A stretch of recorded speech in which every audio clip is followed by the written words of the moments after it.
Welcome to FranklinCovey's C-Suite Conversations. My name is Patrick Ledden, and each week I have the opportunity to sit down and talk to an executive about their life, their work, their career, what they've learned along the way, the struggles they've overcome, and the successes they've achieved.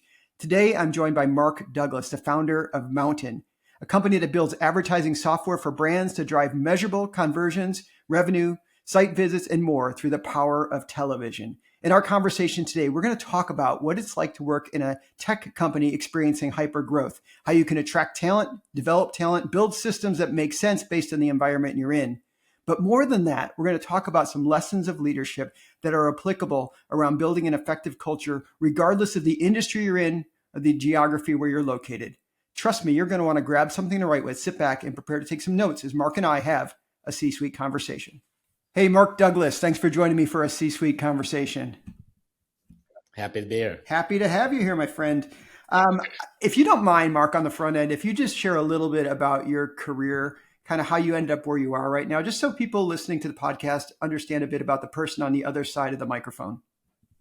Sure. Well, I started out as a self-taught engineer, so dropped out of college, taught myself to code, and wound up taking that skill. That was in New York City and kind of working on Wall Street for some of the big banks, and then wound up moving out to Silicon Valley, becoming a part of Oracle and working with folks like Mark Benioff, Larry Ellison, Tom Siebel, and others kind of in reasonably early days of Oracle when they were just starting an Oracle Applications division. And then you fast forward, and I wound up doing a number of different startups and being involved in startups and doing a number of different startups. And that culminated in what I'm doing now, which is founder and CEO of MNTN. You know, oftentimes people, they see that people who, teach themselves code or end up out in Silicon Valley early on the front end of this what eventually becomes a behemoth. And I'm just curious, other than short of reading like a Ben Mesrich book where I learn about what is it all like? I mean, what was it like kind of cutting your teeth in that environment? Yeah, I mean, it was pretty interesting. When I first went out I literally remember my first trip to the Bay Area, and I thought I was going to San Francisco. Had never heard of the peninsula. I had heard of Silicon Valley, but I didn't quite make the connection. This was Silicon Valley. So it was a pretty exciting time. Like people working all day long, all night long, all weekend long. I remember I arrived in Silicon Valley on a late Friday night. The next morning, I drove over to, Oracle, their headquarters at the time, not the big cylinders they have now. If you know the Bay Area, the Oracle headquarters, and parking lot was full on a Saturday, and not something in New York people were doing, but I was excited. Like we get to work on passion ideas and do it kind of around the clock. So it was definitely a cultural change and then also it was just all about getting things done, right? It wasn't that it was just kind of doing stuff that was interesting and so forth. And at the time, what I was there for, I arrived that, this is like way back in my career, but Oracle was just starting the applications division. So I was there like pretty much day one, starting the code Oracle applications. And now you look at the company, and I think that's like a majority of Oracle's revenue is not database anymore. It's kind of all the applications we built and then they bought, and cloud hosting now and things like that. So it was kind of, I never knew it was going to become what it did, and it was exciting to be a part of it. As you said that, I jotted down the phrase "getting things done," which made me initially think about a couple of different things. But I oftentimes think of Silicon Valley, and then you're working in the startup environment as you've worked, the need to pivot and move, and kind of the book AMP talks about cadence in your organization. I mean, does that type of thing feed you personally? Just that kind of get things done, knock things out, hyper growth? Yeah, absolutely. As a matter of fact, if you look at MNTN, we just did something. So we haven't had as a company the concept of team member reviews that kind of very corporate, like you're going to get reviewed once a year and all that kind of stuff. We always felt like, well, you're getting feedback in real time. Why would you do that once a year? But we just recently started rolling out kind of I'm trying to think of the right word, but basically a feedback loop where on certain qualities, we rate each member on the team. They get to rate themselves and then they get rated by the person leading that team. And those qualities, typically in corporate America, it's like teamwork and, all these soft qualities. These are speed, willingness to change, so what we're referring to is adaptability and craft. Like, how good are you at your actual thing you're focused on? That's it. So we want you to be fast, scale 1 to 4.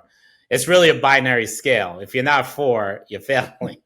So so it's like, how fast are you, how willing you are to change, and how good are you what you do? That's our review system moving forward. We just started to roll this out. And then nets it out. People, it's a little harsh, but I think everyone's like, look, if that's what's important, I want to know where I stand. So that's that. I totally agree with this idea you're saying, like, yeah, I'm totally into change and moving quickly and so forth. That's what it takes to win in any competitive market. Well, at FranklinCovey, we do a lot of culture work. We work with organizations, sometimes organizations that have been around for many, many years, and trying to help solidify that culture. But when you talk about speed and willingness to change and craft, that's really talking to the culture you're trying to build there.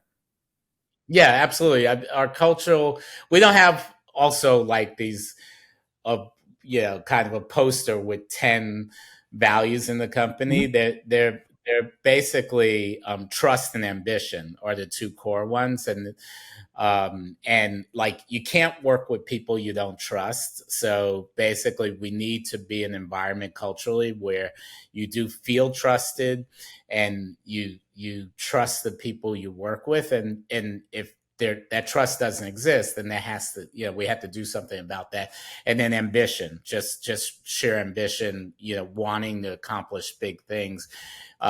Everything, to some extent moves incrementally, even something like AI, which seems like a revolution. It's not overnight. There's been decades of research and stuff put into it, but it moves incrementally. And so even if it's incremental ambition, there has to be ambition to do more than what we're currently doing. And if you do that with people you trust, you can accomplish a lot. If you're doing it with people you don't trust, your chances are nothing's going to be enough. It's so funny you put it that way, because when we talk about culture, we talk about trying to build a high trust winning culture. It's those 2 components, right? It's both the people and the performance side of things. But even the people side of things of high trust isn't just like, catch me when I'm falling, like those type of things. It's more like you have the character and the competence that I know you're going to deliver what you say you're going to deliver, which is really critical. Yeah. So what I think most people, when they join an organization, what they don't fully realize and acknowledge, and this includes the people that are in the organization, is you just started a new relationship, right? And it's not a romantic relationship, it's a working relationship, but it's a relationship. And there is no successful relationship in your life that exists without trust. And that's why you feel like the relationships at work often aren't successful. You feel, it's like you walk in the organization and people want to approve everything about you, like how much money you spend for things you think you need for your job. It used to be they approved what you wore to work, the exact time that you can, like when everything happens and things like that. And if you did that in your personal life, you'd be out of that. If someone said, okay, this is how this relationship is going to work, I'd tell you when to show up, what to wear, I'll put all these rules on, you'd be like, I'm out of here. You would not tolerate that, but people tolerate that in their work life literally every day. And then of course you're unhappy. You're in an untrusting, controlling relationship with the people you work with and the company you work for. And so that's why you hate it, because everyone hates those kind of relationships. So that's what we try to be very. It's kind of like, I'm a functioning adult. Why do I come here and you have to like box me in so many ways? Exactly.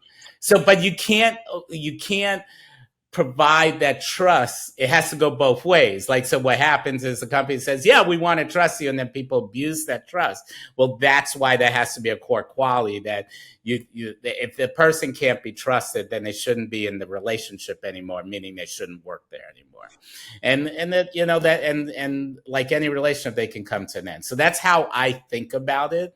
And that's how I try to make sure the organization thinks about it, to create the fundamentals of a good culture. The good culture is not whether there's a ping pong table in the office. I mean, it's whether that you have those qualities of I'm here to accomplish something, and I want to do it with people I trust. That's why these things are so important. Well, I'm going to test your willingness to change. All right, you ready? So we jumped right in and started talking about building a culture and speed and working on your craft. We talked about but I kind of was remiss, and we didn't really talk about what it is that Mountain does. So I read for myself and did some research and videos, but I read, it says builds advertising software for brands to drive measurable conversions, revenue, site visits, and more through the power of television. And I read it like 3 times and I was still like, okay, what does that look like in practice? So could you just tell me, what it is you all are building and why you're excited about it? Yeah, awesome. I'm happy to explain. So essentially what Mountain does is we're democratizing TV advertising. So any size brand can advertise on TV. So if you're an e-commerce site, if you're a travel brand, if you're a B2B business, if you're a local business, you can access television as a medium to find new customers in the same way you can use paid search, like Google paid search, or you can use Instagram advertising to do that. So we're bringing performance marketing, meaning direct response. I want to advertise to attract new customers and be able to measure that, but bringing it down from where the scale of television was like the 500 biggest brands in America, bringing it to any size business can do that. And what's enabled that, the core is streaming television, like meaning on demand. You can watch TV on your phone, on your big screen.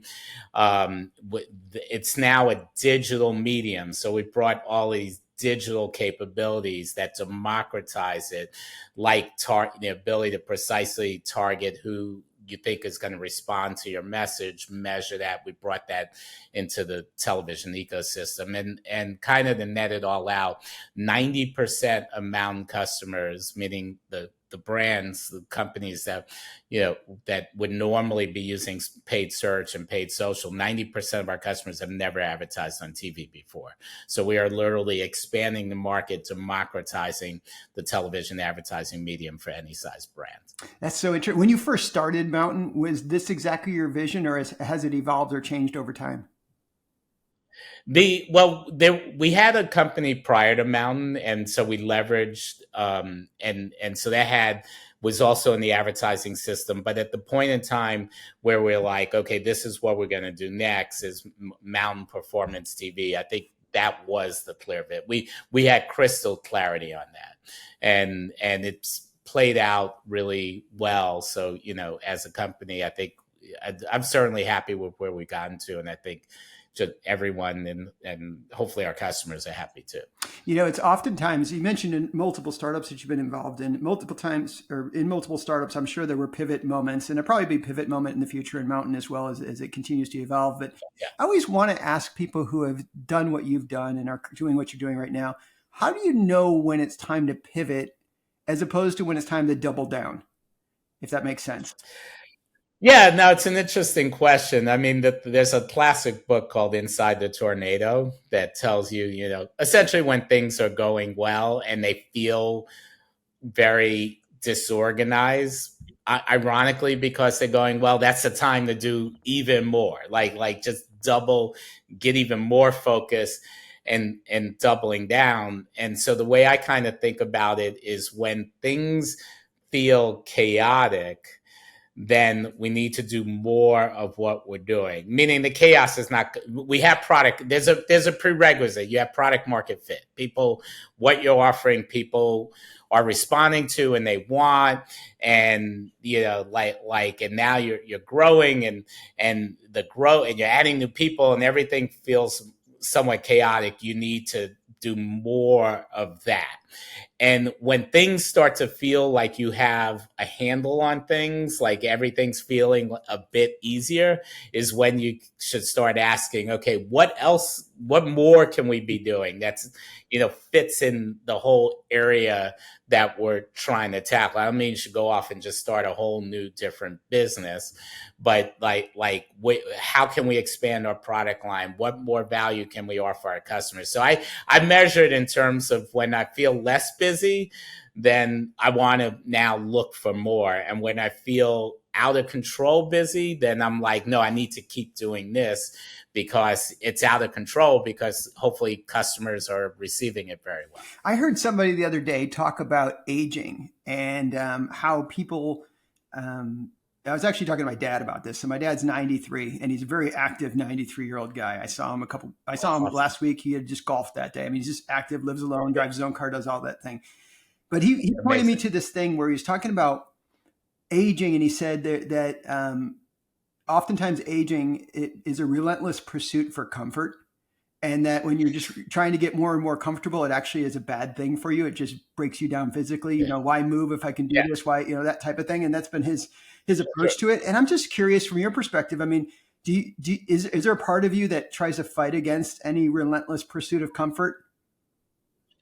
It's interesting. I have one of my board members at Mountain says, I don't like when this is in his words, he says, I don't like when things feel like they're going too well, because this team is at their best when they're fighting problems or dealing, that when they're not so comfortable. So I think there's self-assessment. There's some truth in that first, I think the thing we're best at is problem solving, and but customers don't like problems, so you gotta find a happy medium.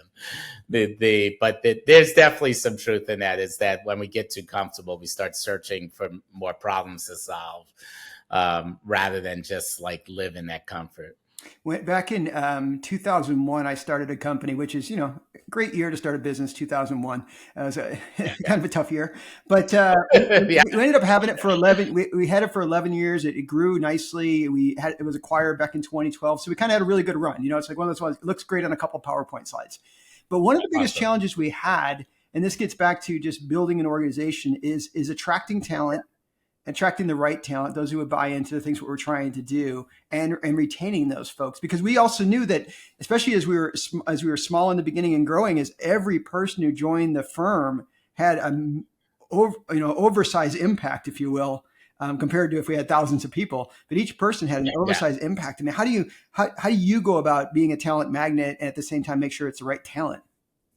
Yeah, I mean, well, in terms of talent magnet, that becomes easier over time, because the marketing that we do to market to our customers also winds up attracting a lot of people who are kind of interested in that area too, meaning it's potential new members of our team. So, I mean, it's just it's essentially when we market for revenue, we're also marketing for talent. In terms of then deciding, where the best fit is, who's the right fit for the organization, things like that. I mean, I don't have any magic wand on that. It's incredibly hard. No matter how good we get at it, I think we're not that good, because you judge it based on churn, right? It is someone not working out. And I always feel whenever someone doesn't work out at Mountain, it's always our fault. Like it's not their fault. These are talented individuals that we both invest a lot of time in success. And if somehow that doesn't work, then what did we do wrong? How are we not making it easy to be successful at the company? So yeah, I mean, that's how I'm thinking about it. I don't have a magic solution for anyone on like the magic wand to do the absolute best hiring but the marketing you do, just always remember you're marketing to the next members of your team also. So when you said that you're marketing for revenue, but also marketing for talent, is it because the partners that you work with are those who are your customers? You have a lot of people who work in those customers find what you're doing attractive? Well, yeah, I mean, sometimes that does occur. Some of our customers wind up working at Mountain, but it's also like competitors. They're seeing the marketing we're Mm. doing. We're in this, big arena of marketing tech, Martech as it's referred to, and so we're relatively well known in the industry. People at Google and Meta and TikTok, they wind up seeing what we're doing. So it's a whole range of people. In some cases, it's definitely customers, and those are some of the best people because they really, kind of they bring that perspective into the organization. But I think it goes across like all the entire ecosystem that we're operating within. Well, I would imagine in your go-to-market messaging, and certainly things that I read, that measurable results piece is so critical in your world. Yeah. Can you take us into that a little bit? Like what are some things that are, is it number of eyeballs? Is it, what is it that are some of the measurements you look at in your world? Yeah, so for our customers, I'll get very specific. So I mean, first and foremost, how many consumer they want to reach consumers that are going to be particularly interested in their value proposition, whatever that product is. If it's like one of my favorite customers, a company called One Wheel, they sell like single wheel skateboard. Mm-hmm. Uh, you probably if you been in New York City, you'll see people riding that and probably thought that looks cool, but that person's might not live too long. But that's the value proposition of the product, to be out there, riding that and gliding on it and stuff like that. It's actually very I'm safe. an older guy. I'm a parent. I'm like, put a helmet on. What are you doing? Yeah, but exactly. But it's actually a very safe product. But it looks like a lot of fun. But it's a very particular customer. So that it's like, how many of our target consumer are we reaching? Then how many television ads did they receive? How many visits to my brand did that drive? How many of those people that visited purchased? Those are the core metrics, and it's all nets out to something called return on ad spend. So in direct response marketing, it ultimately return is how much revenue did I get from the campaign divided by the amount I spent to run the campaign. So if I spent 100,000 on a campaign, I got 200,000 in revenue. So 2-to-1 return on ad spend.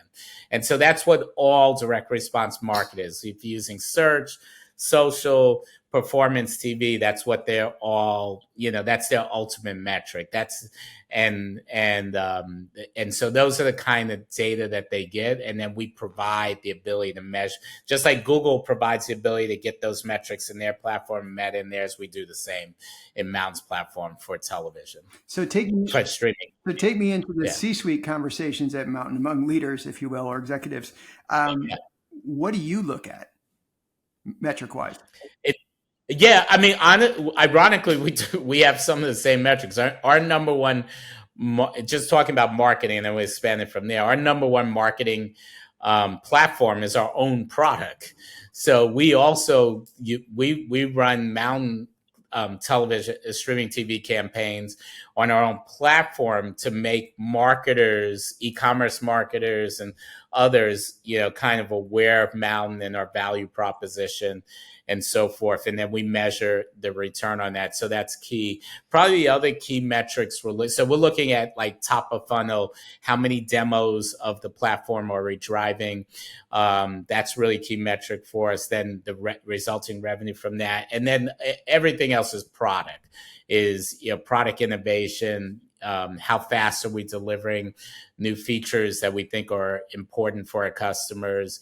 So there's a lot of engineering metrics also. But in terms of the business, it's really once a customer sees that they can access television as a medium and get all this data to go along with it, generally they're very interested in launching a test and test budget and things like that. So it's all about driving product demos for us from a marketing perspective. I have a friend who started a business called Enseo, ENSEO, and they essentially created the technology and perfected it around how can you go in a Marriott hotel room and get your Netflix account on that TV, right? Yeah, I've heard about Yeah, that. so Yeah. Vanessa Ogle started that, and she talks so much about a culture of innovation. I know we talked about this a little bit around spend and willingness to, excuse me, speed and willingness to change in their craft, and there's a lot of there that kind of to me speaks about innovation. But I'm just curious, Yeah. especially, some people, they may not be in a startup environment, they might not be in a tech environment, they may be in a very low tech environment, perhaps, who are listening to the podcast and just going, hey, Mark, tell me, how can I spur a little bit more innovation on my team? Yeah. The well, that's where the ambition comes. I think the in any company, there's, to a certain extent, there's not this role, but there's the whoever's the chief innovator, and it's usually the founder of the company. They're the ones that had the original vision, in some way. And what happens over time is that they start to get disconnected from that role, and and in multiple ways. Maybe they just get busy on something else, or they hire people in product and engineering, and they feel like, well, now I've been hired to do that role. But I think at the end of the day, that's a very unique skill set. Is someone that has a really strong eye for product market fit, for market opportunities, for translating business requirements into technical requirements. And I think what's critical is that need for that role, and it's not necessarily a full-time job, but that role in the organization needs to be clearly understood and clearly decided who's best at it. Like, titles aside, people you hired aside, so you can see it played on very public scale. Steve Jobs clearly served that role at Apple, and Elon Musk clearly serves that role at the companies he's at. And when you muddy those waters, the innovation basically, in the best case, slows down. In the worst case, it just stops. And so you really have to say, regardless of who that key individual is, else they're doing, they need to continue to serve that role in the organization. As you were saying that, and you mentioned Jobs and Musk specifically around innovation and kind of owning that, it got me thinking about, and this can happen in any organization as the organization grows. So it doesn't have to be the founder of an organization that maybe was involved in every decision along the way. But at some point, regardless of what the organization is, at some point, there's some things that you're doing that maybe you need to get wrestled out of your hands or taken away from you and given to people who are maybe the better one to do it. What have you learned along in your career, both from watching other folks and yourself as well, about the right time for kind of like you want to control something as opposed to when you want to release it? Yeah, I mean, it's really tough. I mean, so one of the best decisions I've ever made was there was someone in the organization who, his name is Chris Innes, and he became chief operating officer at Mountain. And I wish I had made that change years earlier, because he's extremely talented, much better than me in that kind of day-to-day operational role. Helped elevate the company because of him being so strong at that skill set. And so the best time is probably sooner than you think. And if doing this all over again, I would probably ask myself over and over again, while I'm doing anything, am I the best person to be doing this right now? And just try to start asking myself that proactively, so I can take action to potentially make some of those changes proactively. And so I think at this point, like at Mountain, I have a lot of clarity on what I'm very good at and what other people are very good at, because now I do ask myself that on a regular basis. There is one thing that's the hardest thing that I had to let go of, which is I love to code, and I just don't get a chance to code anymore. So I'm still very involved in product and engineering with our head of engineering, but I don't get to be hands-on keyboard actually coding. And I miss that, but it was a good choice to let go of the keyboard at some point so we could get full-time coders working on things. So sticking with that for just a second, I love that question about, am I the best person to do this right now? But if there's leaders listening to this right now going, whether I'm leading a team and I'm doing some things that maybe my team members should be doing, or I'm leading an entire organization and there's other people Yeah. should be holding the function. If I'm asking myself that question, like, am I the best person to do it? And I'm saying, I'm probably not, but I like doing it, or the risk is high if I give it to someone else, or I'm fearful to let it go, or I feel that's how I demonstrate my value, whatever it might be kind of going on between my ears. Yeah. What would you tell me that might prompt me to say, okay, I'm willing to give it a try. I'm willing to let it go. Yeah, I mean that's like the coding example for me. I just struggle like even now.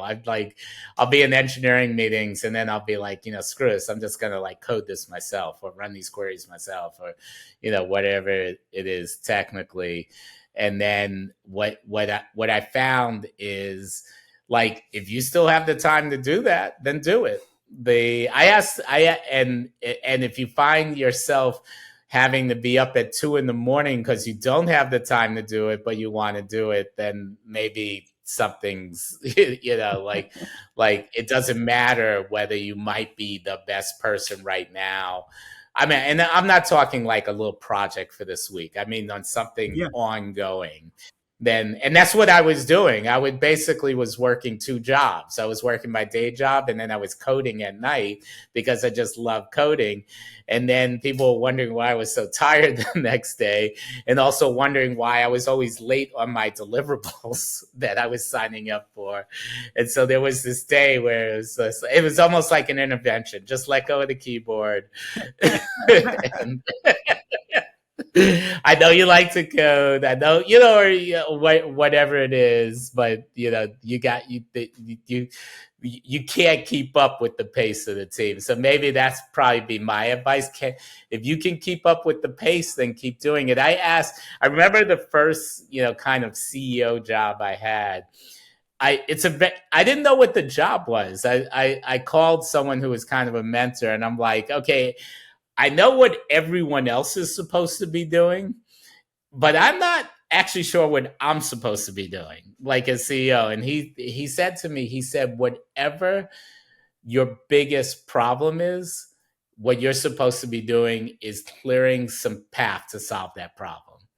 And I said, okay, well, I love problem solving, and I've followed that advice ever since in my career. That's such great advice. Speaking of advice, as we wrap up our conversation today, for people listening to the podcast right now, whether they're in the C-suite now or they're earlier on in their career, maybe they're just trying to do the next thing that moved them forward in their career, regardless of their role. What would you say is like a good piece of advice to just help people continue to progress forward? I think it's a lot of what we talked about. I mean, it's the one, be a go-to person. So meaning, and I mean, is the question more just about the C level, or is it just anybody in their career? Yeah, whether I'm a person who's just joined a team, all the way up to I'm the person with the big responsibility and lots of people reporting to me. Doesn't matter. Yeah, I always tell people point out problems. Like how I advance in my career is I would just point out problems, and then whoever was leading the team I was on at the time, until I was leading teams, or even while I was leading teams, and the leaders that I was reporting to, they point out problems, and then they'll say, well, do you think, if they agreed with them, then they'd say, well, do you think you could fix it? I go, yeah. And then I'd fix it, and guess what? You just start becoming the go-to person. Like I could just go to this person, bring a opportunity to them or a problem to them, turn around and know it's going to happen. Yeah. And the people in any organization who make the most money, who have the fastest career advancement, who achieve any of those goals that you have in your career, they are always the go-to individuals in that organization. And all that takes is not being afraid to raise your hand, or to solve a problem that someone else articulates, or to point out a problem you think you can solve. And those problems can be opportunities, problem or opportunity. That's my biggest advice. If you do that, you will progress very, very quickly. Your name will be you will hear your ears ringing, because in every conversation, people will be mentioning a name. Let's say your name is Rob. They'll say, well, should we call Rob and see if he can help with this? the more times your name is brought up in conversations unexpectedly, the more money you're going to make. There's probably some hard to measure correlation between this, and also the more job satisfaction, even more important than money, the more job satisfaction you're going to have, role satisfaction, excitement about what you're doing and what you're working. That's such a great point. One of our founders, Stephen Covey, talked about circle of influence versus circle of concern, right? So circle of concern is all the things out there that might concern you, drive you crazy, bother you, frustrate you, whatever it might be. And if people can't think of them, just turn on cable news and you'll see lots of circles of concern all the time, right? Things in circle of concern. But then the circle of influence is much smaller, but it's things that you can influence and control. So if I'm Mark and I point out, hey, there's a problem there and I'm willing to step up and address it, I'm working within my circle of influence. And guess what happens to your circle of influence, folks? It gets bigger. All of a sudden, your name's talked about, you're brought in for opportunities, whatever they might be. Mark, your name's getting bigger every day, my friend. And hopefully this podcast will help move it along even further. Thank you so much for joining us today. I really enjoyed the conversation. I hope we have a chance to get together in person in the not too distant future. Yeah, it's been fun. It's been a pleasure. I hope so too. Hope to see you in person at some point. Awesome. Well, folks, that's all I have for today's episode. Big thanks to Mark Douglas from Mountain for joining me today and for sharing his insights about Mountain, their business, how he went about building such an amazing organization, and what you can learn and apply in your career and in your organization. That's all I have for today. Thanks so much for joining me. My name's Dr. Patrick Ledden. Now go make it a great day.